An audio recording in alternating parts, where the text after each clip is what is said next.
네, 맘스 시사 오늘 순서 시작하겠습니다. 일주일 동안 잘 지내셨는지 모르겠네요. 오늘도 김엄마와 신민정 평론가 두 분 모시고 이야기 나누겠습니다. 어서 오십시오. 반갑습니다. 예. 반갑습니다. 예. 아, 5월달 바쁘네요, 그죠? 예. 이제 뭐 다음 주면 6월입니다. 네. 예. 아, 지난주에 예. 부부의 날이 있었잖아요. 네네. 5월 21일. 네, 저는 그것도 모르고 지나갔는데 방송에 갈 때 진행자분이 부부의 날 뭘 하셨냐고 물어보시더라고요. 그래서 부부의 날 뭘 해야 되냐고 제가 물어봤어요. 그래요. 제가 5월 5일이 저희 결혼 기념일인데 어머! 저희 결혼한 지 그렇지. 4년 됐는데 어. 3년 다 까먹었습니다. 저도 정신이 한 없었어. 5년 차부터는 까먹어가지고 저녁에 아는 거예요. 어떡하지? 뭘 해야 되나? 뭐 이렇게 넘어간 적도 있었는데 얼마 전에 1박 2일 보니까 연정훈 씨가 본인만 기억하고 있었대요. 그래서 한가인 씨가 결혼기념일이라고 꽃을 사갔더니 이게 뭐야? 그랬다면서. 근데 그 모습도 이쁘다고. 아, 네. 연정훈 씨 결혼할 때 말이죠. 남성들이 많이 가는 커뮤니티는 연정훈 악플로 아주 아, 도배가 지금도 됐습니다. 국민대도잖아요.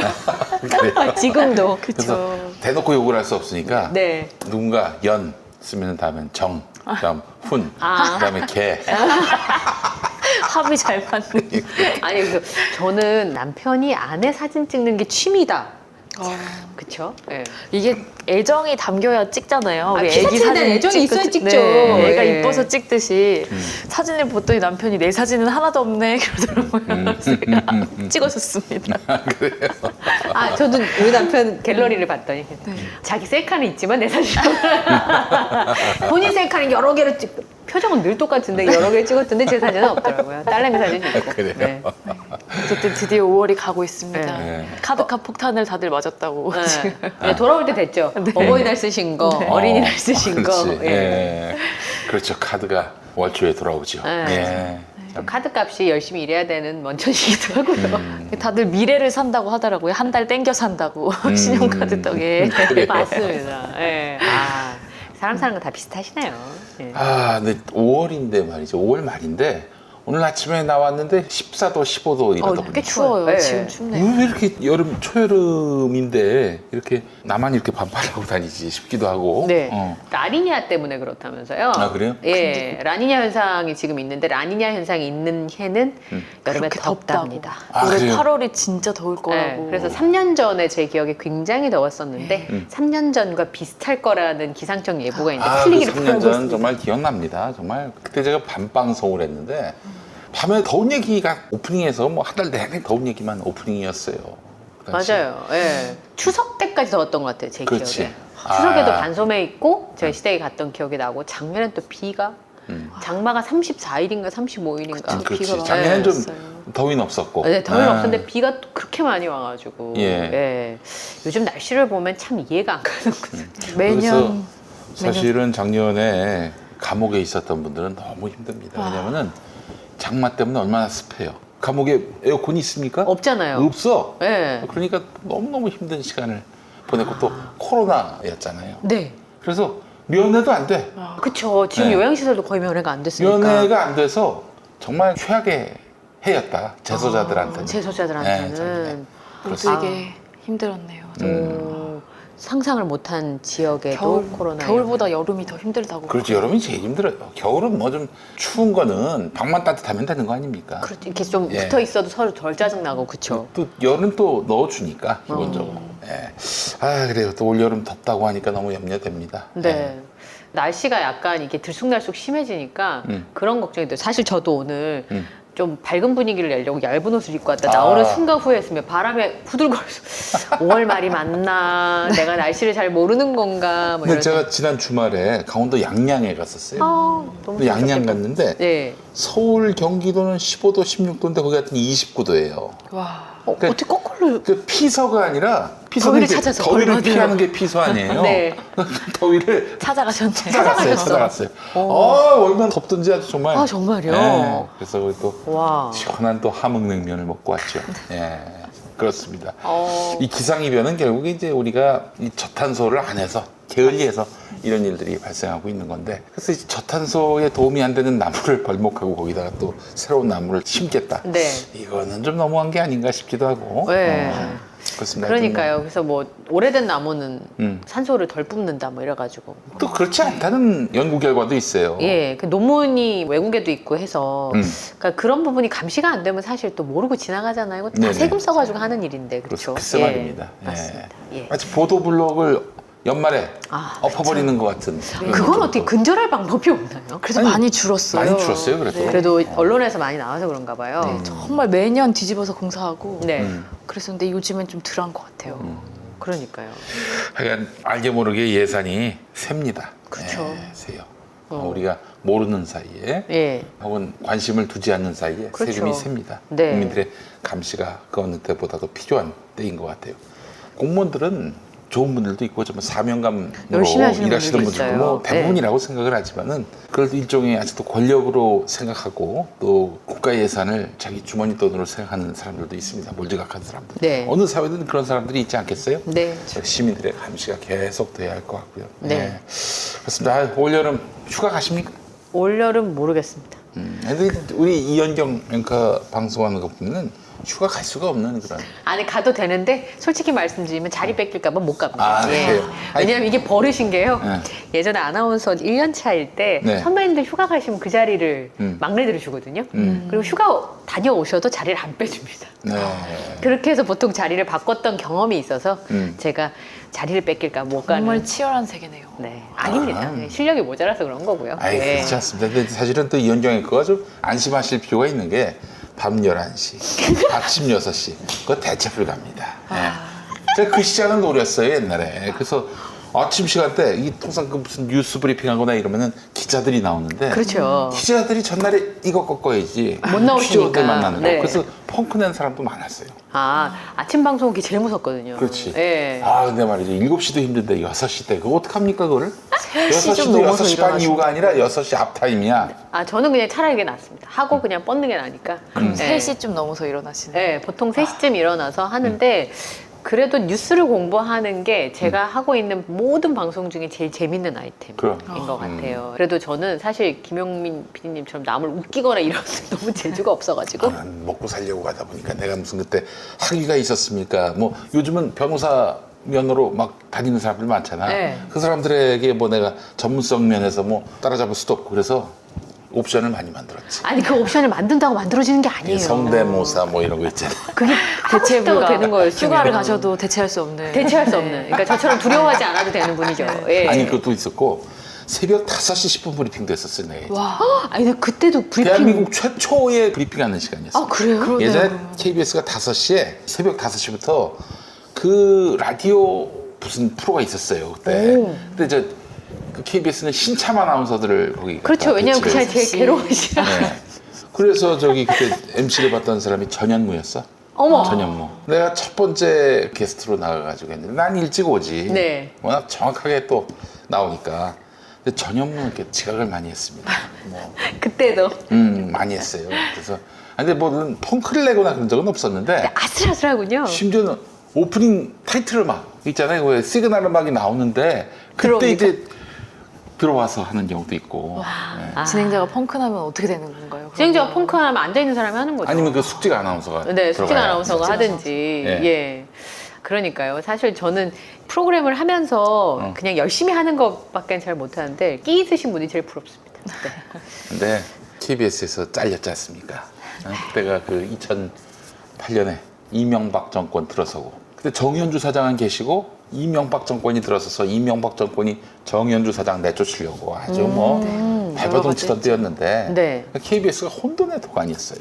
아, 그때요? 그때 KBS 사장을 내쫓으려고 해가지고 시민들이 KBS에서 밤샘 촛불을 들었던 그런 때였어. 그분들 사이를 비집고 이제 올라와가지고 방송을 하는데 당시 추북일 씨라고 아, 네. 홍보비서관 네. 그 사람이 그때 촛불 집회 광우병 소고기 반대 촛불 집회하는 시민들을 향해서 사탄에 뭐 어쩌고 저쩌고 했었어. 그래서 이제 그때 객기로 이 추북일 비서관의 발언은 촛불을 부추길 가능성이 있다. 추북일이니까 보축일. 그래서 했더니 막 전현무가 막 차지러지게 웃는 거예요. 뉴스 너무 그 웃기니까. 일종의 뉴스 프로인데 자지러지게 웃는 거야. 요즘 같으면 진짜 대세인데 그런 게. 그쵸. 그쵸. 근데 그때는 그게 또 경직돼 있어서 쉽진 네. 않았을 거예요. 부추길 가능성이 있다. 그래서 뭐 그런 것들이 난 누적이 됐는지. 제가 기억에 남는 평론은 시사평론 무슨 프로였죠? MBC였나요? 시선집중 주말 진행하셨. 아니 CBS 라디오 시사잡기라고. 시사잡기 주말 예, 진행하셨구나. 거기 시사잡기였구나. 이 대통령 이야기를 하면서 네. 당시 이 대통령 시대에 난 뭐 친일을 했고 뭐 이런 것들 다 읊는 거여서 이게 가능한가 했는데 제가 말한 사람은 이명박 대통령 아니라고 이승만 대통령이었다고. 그래서 결국 또 잘렸지. 아 그때도 그래서 아니 그 처음에는 유명하죠 사실. 네. 그 일화가 많죠, 생각해보니까 여러분. 맞아요. 내가 저기 또 촛불 시민들만 이성을 잃어요.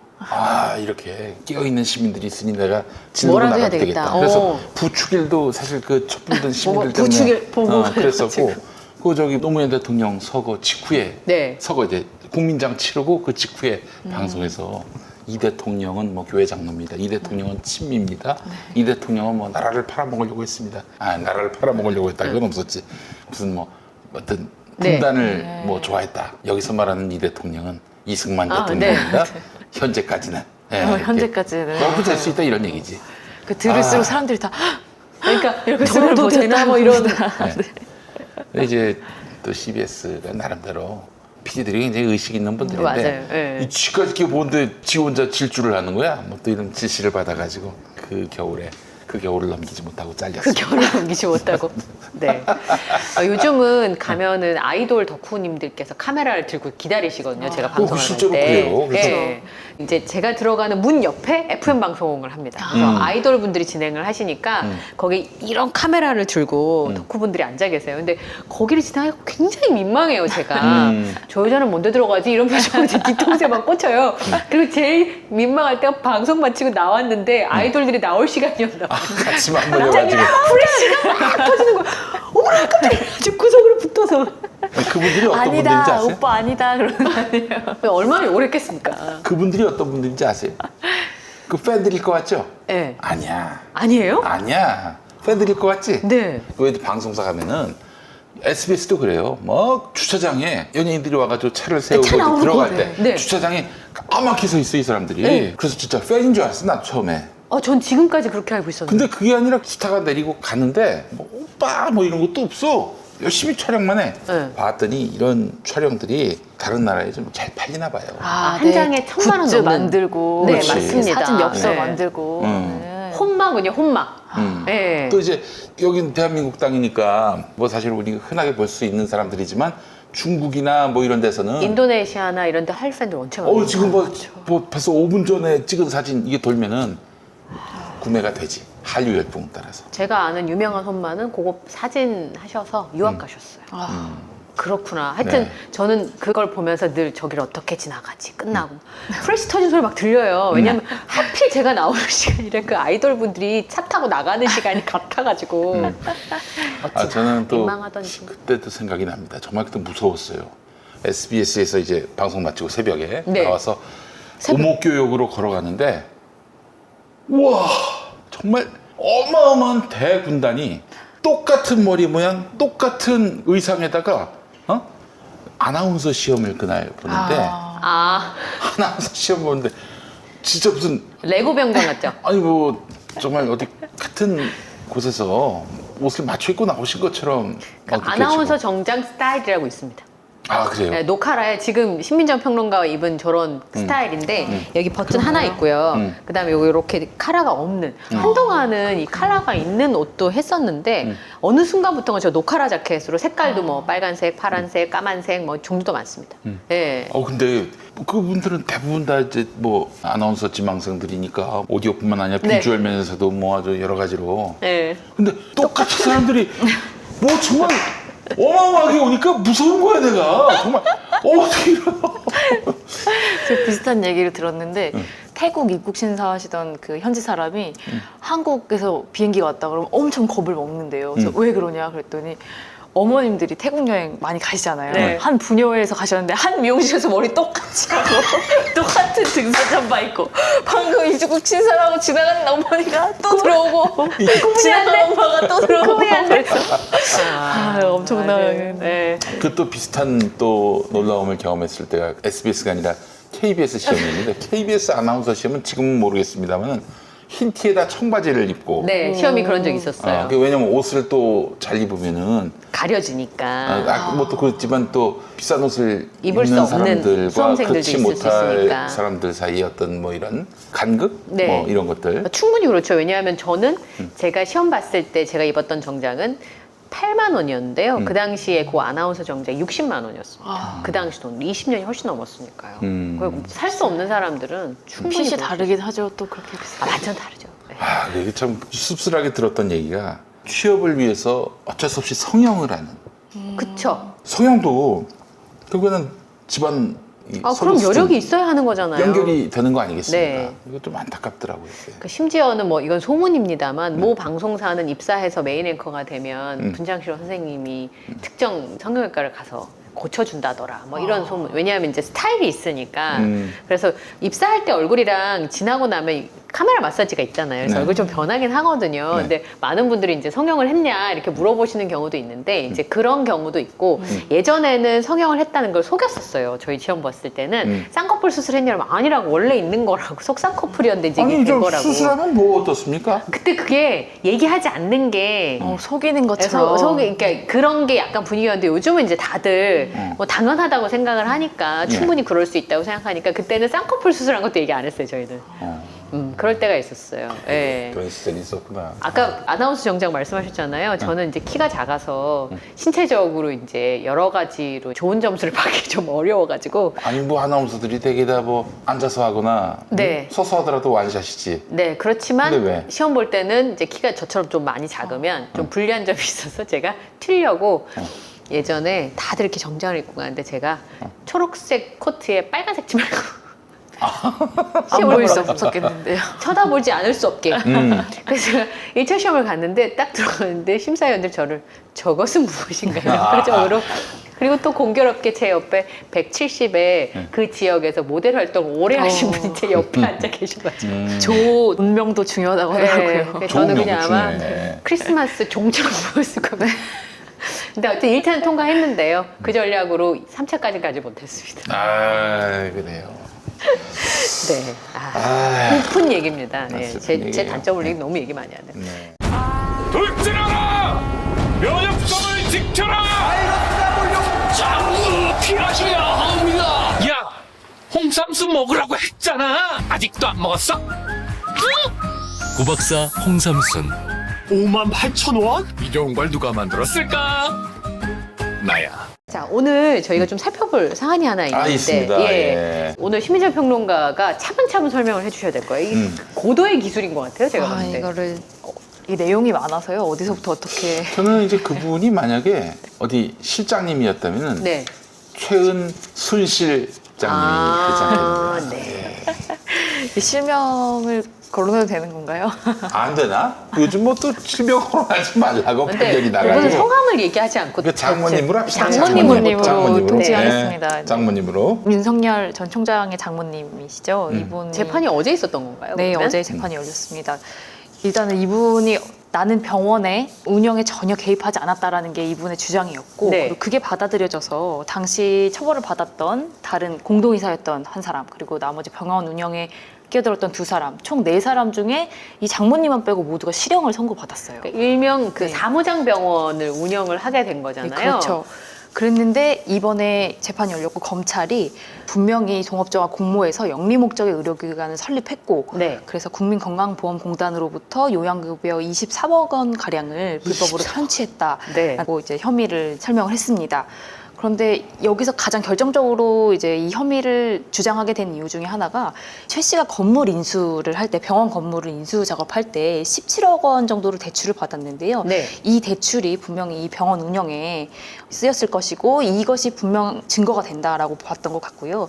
그리고 또 이제 최 씨가 그러니까 이 장모님이 동업자의 요청을 받아서 직원들의 급여 명목으로 송금한 내역이 있습니다. 근데 여기서 또 등장하는 사람이 한 사람이 있는데 이 송금하는 작업에서 돈 심부름을 한 사람이 우리 예전에 장모님께서 은행 잔고 위조 네, 하셨을 있었죠. 때 그 위조를 도왔던 딸 김건희 씨의 지인 지인.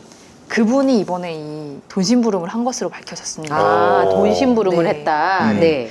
어쨌든 장모님은 공소 사실을 전혀 인정하지 않고 있고요. 네. 그래서 이미 이게 지금 2015년부터 파주경찰서가 수사를 시작해서 아까 말씀드린 동업자 3명이 모두 징역형을 받은 사건이거든요. 네, 네. 이미. 근데 이게 지금 어떻게 결정이 날지는 좀 두고 봐야 될 것 같은데요. 이번에 검찰이 제시한 어떤 그런 증거들이 아무래도 좀 영향력이 있을 것 같습니다. 일단은 이분이 의혹이 되게 여러 가지가 많아요. 많아요. 아주 다 많아요. 어떻게 그래서 됐는지 아마 보시는 분들 궁금하실 것 지금 같아요. 농담하시는 분들은 불사조다. 이분과 불사조다. 관련해서 사업을 했던 모든 사람들이 다 다 처벌을 받고 그리고 다 실형을 살고 그랬는데 이분만 처벌을 피해간다. 그래서 그럴 수 불사조다라는 별명이 붙기도 했다고 하는데요. 네. 그게 바로 한 가지. 사위가 검사라는 것 말고는 달리 짐작될 게 없어요. 설명이 안 된단 말씀이에요. 설명이 안 돼요. 이 지금 한 가지 사연만 좀 들려드리면 정대택 씨라고 네. 이분이 이제 2003년도에 장모님을 만나서 정대택 씨가 다니던 스포츠 플라자가 파산을 했어요. 아. 이게 엄청난 규모의 건물이었고 네. 이제 이 건물에 관련해서 비상대책위원회로 이 정대택 씨가 일을 하고 계셨대요. 근데 이게 경매로 나왔는데 근저당권 1순위 채권 금액이 152억 원 정도였고 근데 이게 이제 152억 원의 가치를 갖고 있는데 계속 이 경매가 유찰이 되면서 100억 원까지 내려간 거예요. 내려간 거예요. 그래서 지금 어머, 세상에. 예. 이건 내가 사야겠다라고 생각을 하셨대요. 그래서 네. 이제 보증금 10억이 필요했는데 이분이 당시 10억이 없어서 아, 경매니까 네, 10%. 내가 네. 이거를 제공할 테니 나중에 이익이 생기면 반반 나누자. 나누자라고 아, 반반 나누자. 네, 그렇게 할 만한 사람을 찾다가 이 장모님을 만나게 됐고 이 장모님하고 이제 뭐 계약서를 씁니다. 그래서 뭐 최소한 50억 정도의 이익이 날 거고 반반 네. 나눕시다라고 해서 이 약정서를 쓰는데요. 이분의 말대로 몇 달 있다가 이 152억 원의 가치가 있던 게 99억 원 경매로 붙여져서 53억 원 정도의 이득을 보게 됩니다. 그런데 여기서 그냥 이렇게 반반 나누면 끝났을 사건인데 그럼 아무 문제가 없는 갑자기 거죠? 정대택 씨가 구속이 돼요. 무슨 사건으로 고소를 당해서 구속이 되나 봤더니 이분이 이 약정서를 쓸 때 네. 장모님에게 강요를 했다는 거죠. 압박에 강요에 의해서 이게 어쩔 수 없이 쓰고 싶지 않았는데 이걸 나눠서 갖게 되겠다. 협박처럼? 협박이 있었고 강요가 있었다라고 한 거죠. 네. 그러니까 지금 법정에서 정대택 씨는 아니라고 하고 그리고 이 장모님은 계속 강요가 있었다고 하니까 결국에는 그 자리에 있었던 다른 한 사람 백 씨라고 네. 법무사였던 사람이 그 자리에 있었는데 이 사람의 증언이 아주 중요해지게 된 거죠. 그렇겠네요. 근데 이 법무사가 강요가 있었다라고 진술을 한 거예요. 그래서 이 정대택 씨가 2년 실형을 살게 됩니다. 살았어요. 근데 네. 알고 봤더니 이 백 씨가 정대택 씨의 중학교 동창, 고향 동창이었던 어머, 거예요. 어떡해요. 그래서 이분이 갑자기 양심 선언을 합니다. 그래서 사실은 장모가 나한테 정 씨에게 나눠주기로 했던 26억 중에 절반 13억 원 줄 테니까 이게 강요가 있었다고 증언을 해라. 라고 해서 내가 모해 위증을 한 것이다. 라고 한 거죠. 이미 양심 처벌 선- 받았는데? 네, 근데 여기서 가장 이상한 점이 뭐냐면 강요가 있었다고 양심 선언을 했는데도 불구하고 검찰이 이분을 모해 위증으로 기소하지 않고요. 왜 변호사가 아닌데 법률 자문을 했냐고 하면서 변호사법 위반으로 이분을 기소를 합니다. 아, 그래요. 왜냐하면 이분이 모해 위증으로 기소가 될 경우에는 1심 판결에 영향을 줄 수가 있기 때문이었는데요. 그렇기 때문에 전혀 직접 진술서를 쓰고 계속 내가 위증을 한 것이라고 친구를 찾아가서 빌고 잘못했다라고 빌고 그리고 계속 내가 거짓 증언을 한 것이라고 계속 진술을 하고 이야기를 하는데도 검찰이 그 부분에 대해서는 전혀 기소하지 않고 전혀 변호사법 이상한 위반으로? 네, 변호사법 위반으로 이분을 기소를 해서 이분도 2년 동안 징역을 살게 됩니다. 아, 그 이분이 출소한 후에 이 친구의 결백을 밝히기 위해서 엄청 뛰어다니고 그리고 계속해서 이 언론을 통해서 그리고 여러 가지 방법으로 이 양심 선언을 했는데도 전혀 모해 위증과 관련한 기소가 되지 않았고 재수사도 되지 않았고 결국에 이분이 얼마 안 있다가 암으로 돌아가셨어요. 어머, 아, 세상에. 그런 일이 있었어요. 근데 그러면 이거는 그 장모는 전혀 처벌을 받지 않고 네, 전혀 처벌을 받지 않았습니다. 그러니까 정말 이해가 되지 않는 부분은 이 1심 판결에서 정대택 씨에게 실형을 내렸던 그 선고 기준에서 가장 크게 작용했던 게 이 백 씨의 증언이었단 말이죠. 그렇죠. 강요가 있었다. 근데 이거를 사실은 변호사법 위반보다 모해위증의 처벌 수위가 훨씬 높습니다. 아. 그래서 이분이 자기가 더 큰 벌을 받을 것을 각오하고도 지금 양심 선언을 한 거예요. 네. 그렇다면 보통 상식으로는 1심 판결을 다시 뒤집을 수도 있는 상황이고 모해위증으로 검찰이 기소를 해서 확실하게 사실 여부를 밝혀야 되는데 전혀 모해위증과 관련해서는 기소하지 않고 오히려 다른 걸로 입막음하듯이 그냥 징역살이를 넣어버린 거죠. 어쨌든 처벌은 받았는데 본인이 밝히고자 하는 진실을 밝힐 수가 없게 된 거였네요. 네, 정모 씨란 분은. 네. 지금 그래서 이 정대택 씨라는 분은 계속해서 지금 싸우고 있어요. 네, 이 문제에 대해서. 네, 그래서 장모님과 이 정대택 씨 사이에서는 한 30여 건에 이르는 고소 전쟁이 지금 치러지고 서로. 있고요. 근데 문제는 이 정대택 씨가 고소한 사건들은 대부분 불기소가 됐고요. 예. 장모님은 다 불기소 처분을 받았고, 그런데 장모님이 고소한 거는 위력을 발휘해서 1년을 또 징역을 살게 됩니다. 또요? 네, 다른 혐의로. 또 그래서 총 이분은 2년 한 번 살고 또 2년을 살고. 어머. 정대택 씨는 계속해서 이걸 재심을 청구하고 있는데 전혀 받아들여지고 있지 않은 것으로 야, 보입니다. 이 정대택 씨는 정말 고난의 아니 그러니까요. 행동을- 근데 지금 17년째 이 전쟁을 하고 있다고 하시더라고요. 아니 윤석열 전 총장은 이에 대해서 별 얘기가 없습니까? 그래서 장제원 의원이었나요? 장모에 대해서 아는 게 없냐라고 얘기했을 때 버럭버럭했죠. 너무 하시는 거 아닙니까? 뭐 이렇게 하면서 잘 모른다라고 했는데 사실 이 사안에 대해서 스트레이트, MBC 스트레이트도 다뤘고 또 KBS 시사저널인가요? 네. 거기서도 여러 번 방송을 했어요. 네. 그런데 이제 장모님을 만나서 직접 얘기한 녹취록을 들어보면 정황상 과연 몰랐을까 싶은 의문이 들 만한 이야기를 장모님이 직접 인터뷰하는 과정에서 네.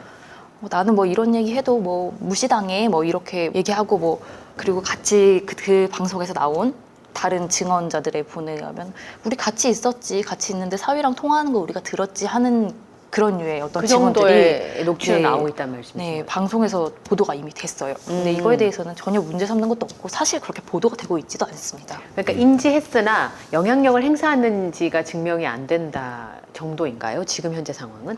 근데 영향력을 행사했느냐에 대해서 전혀 뭐 일단은 윤석열 전 총장은 다 부인하고 있고요. 몰랐다? 그거에 대해서도 지금 입증할 수 있는 근거가 또는 없는. 이것에 대해서 수사가 일단은 아예 수사가 이루어져야 가타부타 얘기를 하지. 네. 아니 그 수사도 이루어지지 않는 차원에서 무슨 얘기를 할 수 있겠어요. 진짜. 그러니까 일부 언론에서의 문제 제기 정도가 지금 현재 수준인 거군요. 네. 이것뿐만이 아니에요. 또 이분과 대표적으로 정대택 씨, 또 안소연 씨, 그리고 네.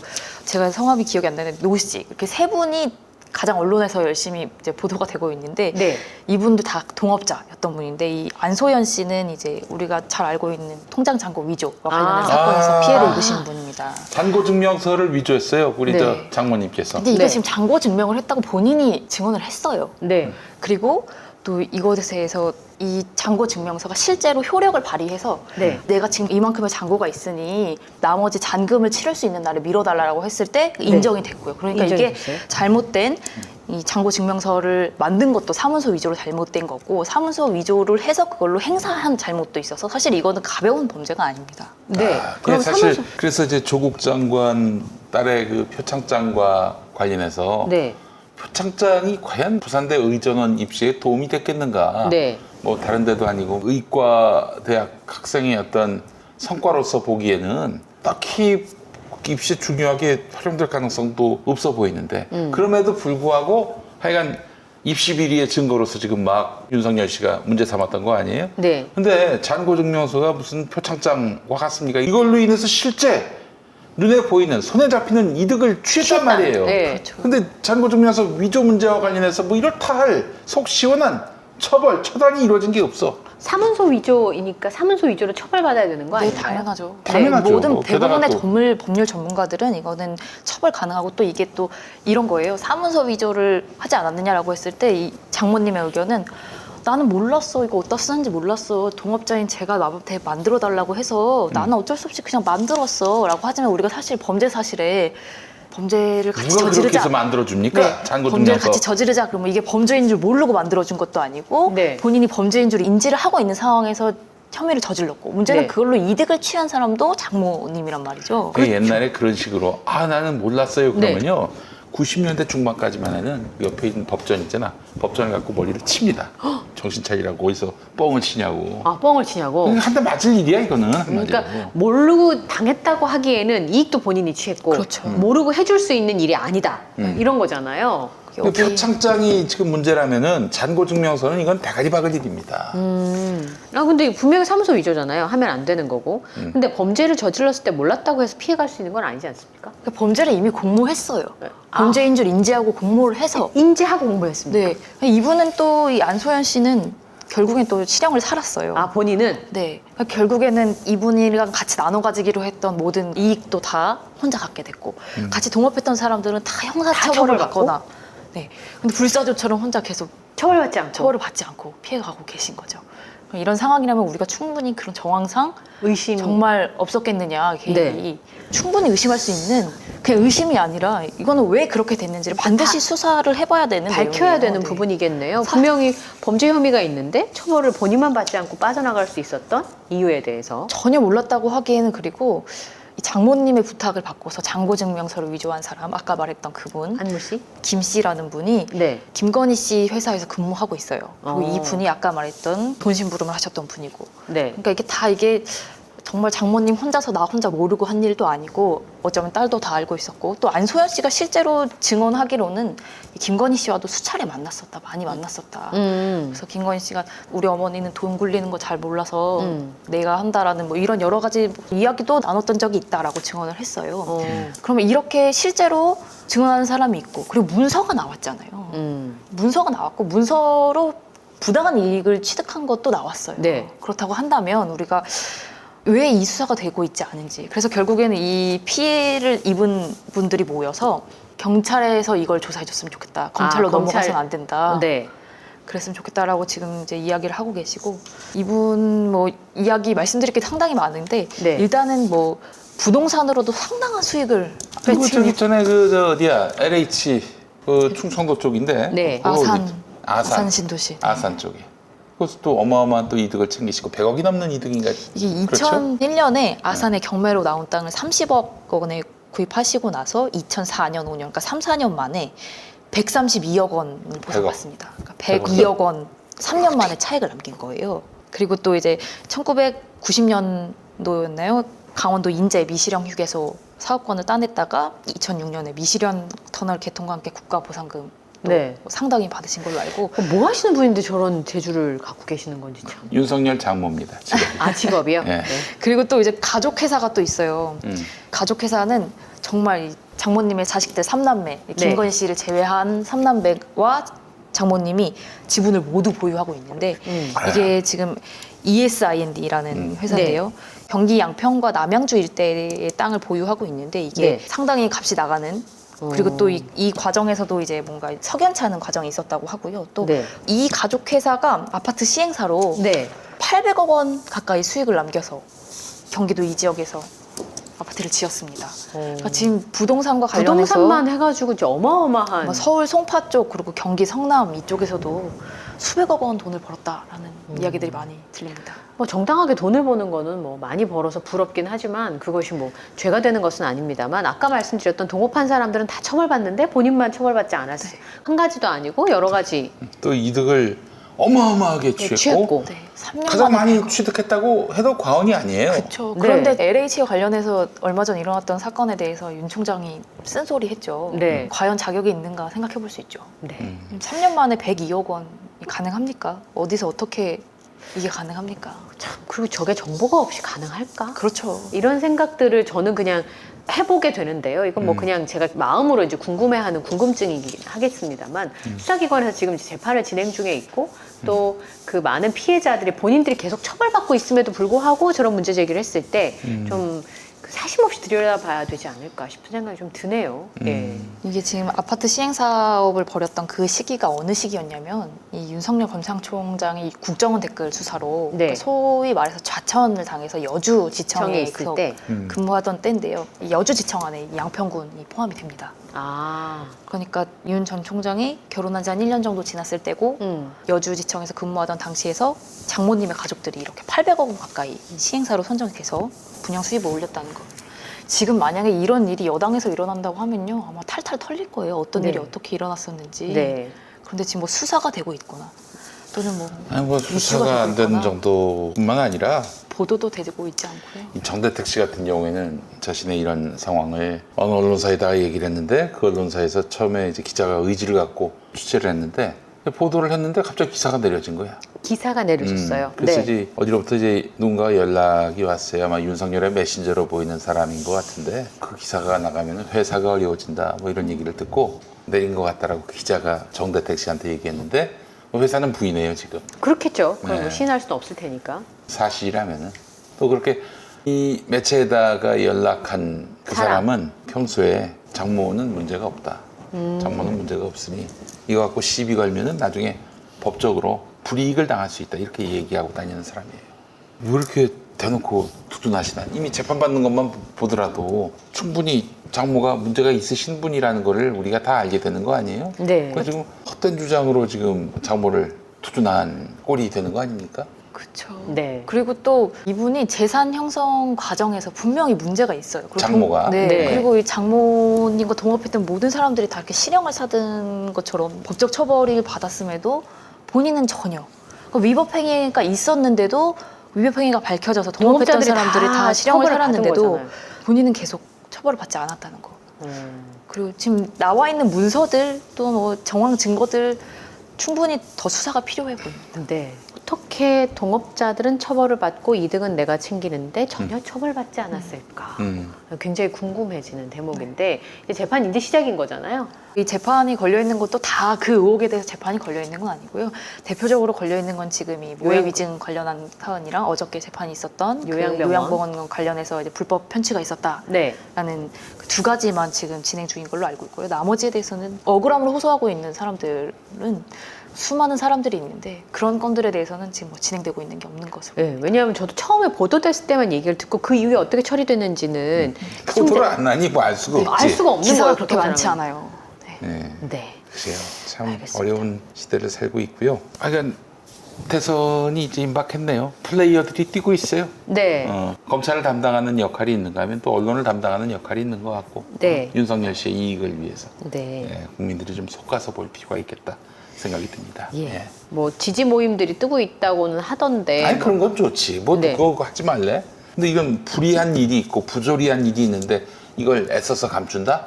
그거는 불의와 한 편을 먹는 거죠. 그렇지 않습니까? 대선에 이 시험대에 올라가면 드러나지 않을까요? 이제 만약에 대권 출마를 선언을 선언하면 한다면? 그때부터 이제 이 장모 문제는 또 다시 더 위에 불거지지 오르겠죠. 않을까. 그때 가서도 그 얘기하는지 봅시다. 제대로 검증이 돼야죠. 그럼요. 그때 당연히 가서도 장모에 대해서 문제 삼는 사람들은 다 소송감이다 이런 소리 하는지 한번 봅시다. 네. 하여간 여러분 사파들이 많습니다. 짜가들이 많아요.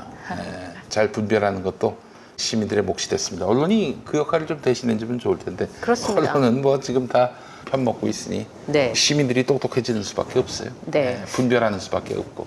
예. 근데 실제로 대선 주자로 올라오는 그 순간 이 검증이란 거는 절대 피할 수가 없으니까. 그래서 윤석열 씨가 지금 출마를 주저하고 있다는 소문도 있어요. 그래서 그렇죠.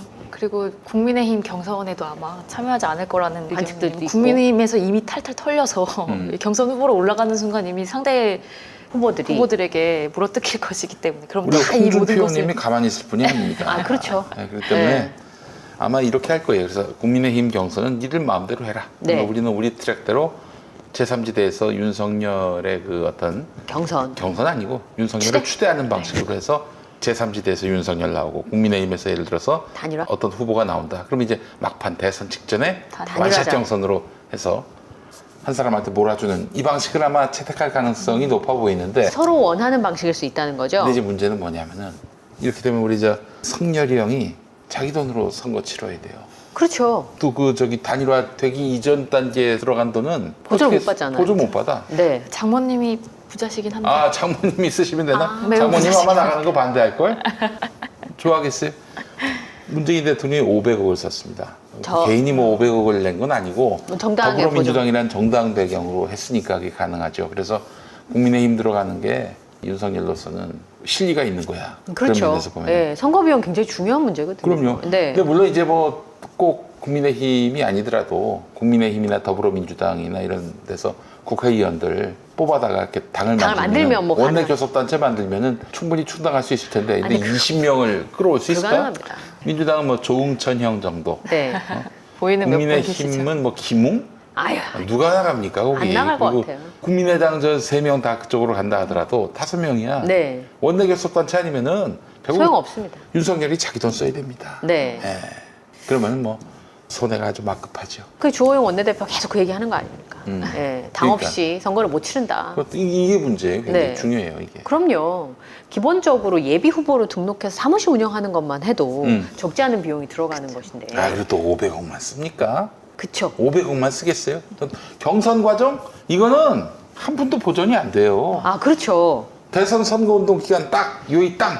그때부터 보존이 되는 그때부터 보조가 거니까 되는 그 거지. 앞에 들어간 비용들은. 그것도 뭐 등록 비용 이런 건 다 별도고. 그렇죠. 당내 경선 다 비용이 들어갑니다. 더불어민주당 얼마일 것 같아요? 컷오프 네. 되기 전 네. 그 단계 4천만 원. 어. 그 나중에 이제 컷오프가 된 다음에 돌려받- 3명이나 이런 사람들 네. 3명 정도 갖고 이제 경선 본선을 치르지 예. 않겠어요? 그때도 4천만 원. 4천만 등록비만.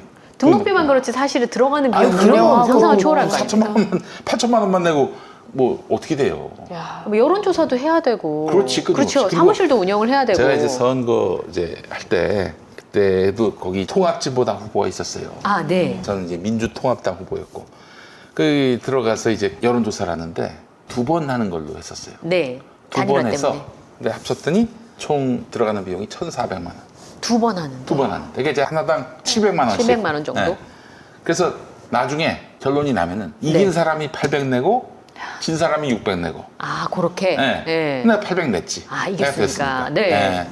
근데 본선에서 떨어졌습니다만 그 돈은 다 내가 지불을 해야 되는. 그렇죠. 예. 근데 뭐 내부 여론조사라고 하는 게 아까 말씀하신 건 단일화를 위한 작업만 있는 게 아니라 본인의 지지도를 확인하기 위해서 또 내부적으로 여론조사를 계속 하게 되잖아요. 그렇죠. 대선 같은 경우는 경선을 치르는 동안에도 계속 그런 작업들이 진행이 될 텐데 비용이 어마무시하게 들어갈 겁니다. 예.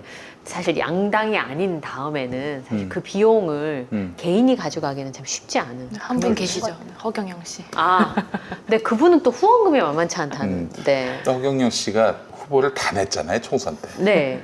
근데 사실 그 후보들 보면은 저 터무니없는 전과, 말도 안 되는 전과가 많은데도 여성 후보들 그렇게 많이 냈어. 어차피 당선과는 무관하니까. 그래서 여성 후보 많이 냈다고 또 뭐 보조금 더 받은 게 또 있더라고. 아, 그것도 보조금 더 줍니까? 있군요. 사업가. 정말 대단한 사람입니다. 대단하니까. 계속 그 허경영은 얘기를 하십니다. 뭐 내가 결혼하면 얼마 주고 아이 낳으면 얼마 주고 하지 않았느냐. 나를 건너지 않고는 미래에 정치할 수 없다. 이번에 보니까 지난 서울시장 선거 때 신지혜 후보가 사실 소수당 후보잖아요. 네. 그럼에도 불구하고 거의 한 2억 넘는 돈들이 들어갔더라고요. 그렇게 움직이는데도. 그러니까 그럼 서울특별시인데 네. 그러니까 기본적인 것만 하잖아요. 사실은 막 유세도 안 들어. 서울시라도 아마 40억 가까이 들 거예요. 그럼 비용 많이 들어. 그러니까 선거 비용을 좀 최소화할 수는 없을까. 근데 사실 그러니까요. 또 이걸 또 먹고 사는 사람들이 있습니다. 예전에 이제 하나만 더 말씀을 드리자면은 아, 선거 얘기 화수분이네요. 선거 얘기 재밌어요. 재밌습니다. 뭐제 얘기는 아닌데 2010년에 그 지방선거가 있었습니다. 네. 그때 이제 서울시장은 이제 오세훈이가 됐다가 네. 뭐 1년 만에 만에 때려친 거 박원순 시장이 아니에요. 됐던. 이제 2010년이었는데 그 당시에 서울시하고 경기도는 저쪽이 먹었지만은 전국적으로 기초단체장 포함해서 어마어마하게 민주당이 당선이 됐는데 네. 또 통합진보당도 네. 그때 어떤 사업가가 전국의 모든 민주당 그리고 진보당 후보들한테 그러니까 단일 후보가 네. 됐었어요. 그때는 후보들한테 다 메일을 보낸 거야. 로고송을 공짜로 만들어 드린다. 아, 공짜로요? 공짜로. 다만 만약에 당선이 되면은 혹은 뭐 15% 넘으면은 돌려받잖아요. 네. 거기서 줘라. 아, 로고송 비용을 떨어지고 15% 미만이다? 안 줘도 된다. 안 받겠. 어머, 근데 거의 90%가 당선이 된 거야. 대박이 났네요. 대박 났지. 통상은 선거는요 모든 비용을 다 선불. 안 그럼 못 선불. 받을 가능성이 왜냐면 높으니까. 낙서하면은 어디 튈지 모르니까. 아, 그럼요. 그래서 무슨 뭐 종이 전단지, 현수막. 그리고 특히 차량, 아, 그쵸. 무게차 같은 거 네. 트럭을 개조해가지고 네. 다 현찰로, 선불로 안 그럼 못 받습니다. 못 받아요. 예. 그렇기 때문에 그렇게 해서 이제 했더니 그 양반이 대박이 났어. 어마어마하게 수익을 남겼던 걸로 알고 있었는데 그 양반이 그래서 2년 후 대선 때 그것까지 하려고 그랬지. 트럭을 개조해가지고 아, 유세 차량. 네. 그게 제일 세요. 로고송 비용이 이런 비싸다고 거보다. 하더라고요. 네, 제일 예. 비싸. 그거까지 손대려고 해서 그 정당의 정치인한테 연락했다가 뭐가 시비가 걸려가지고 감옥 갔어요. 아, 감옥을 갔어요? 감옥 갔어요. 예. 아, 그러니까 적당히 벌었을 때 그만해야 그렇지. 되니까. 로고송 같은 경우는 말이죠. 간단해요. 로고송 그 지역구에서만 돌리는 로고송 아닙니까? 네. 그러니까 예를 들면 로고송 하나를 저작권자한테 돈을 주고 사와. 그래서 거기서 가사. 이름만 바꾸면 될 거 아니에요. 이름만 바꿔. 이름만 바꾸면 될 지역이랑 거 아니에요. 기호 몇 번, 그리고 사람 이름 이것만 바꿔서 노래 한 100번 부르면 됩니다. 근데 그거를 한꺼번에 했는데 대부분 다 당선이 되셨으니까. 대부분 다 15% 넘었어. 당선이 되고 안 되고는 중요하지 않고 15%만 넘으면 다 그럼 다 돌려받으니까. 대부분 다 돌려받죠, 대부분 다 민주당인데. 돌려받았어요. 이게 음악적인 재능뿐만 아니라 선거 판세를 읽어요. 그렇죠. 이 눈이 중요합니다. 예, 그래서 그 대박이 나나 보네. 근데 그 일 이후로 다음에 뭐 정당이 다 뭐 특정 업체에다 다 몰아주더라고요. 그 뒤로는. 네, 그렇죠. 좀 예. 그렇습니다. 선거에는 돈이 많이 들고 이게 사실은 우리 성렬이 형을 굉장히 걱정되게 만드는 부분인데 그렇다고 국민의힘 들어가자니 장모님 건이 또 있고 네. 그래서 털릴 게 또 걱정되고 그래서 네. 참 지금 성렬이 형은 굉장히 어려운 상황에 놓였다. 이렇게 요약하면 될 것 아, 같습니다. 역시 정치평론으로 마무리를 김원마께서 해주셨습니다. 이거 평론이었습니다. 요거 평론, 아, 요거 네. 평론이었습니다. 그 대한민국 흔치 않은 평론입니다. 네. 자, 맘스 시사 2부에는요, 이제 여름 되면서 다들 이제 다이어트 관심 있으실 텐데요. 오늘 다이어트와 관련된 얘기를 준비했으니까요. 계속 시청해 주시기 바랍니다. 저희 2부에서 뵙겠습니다. 기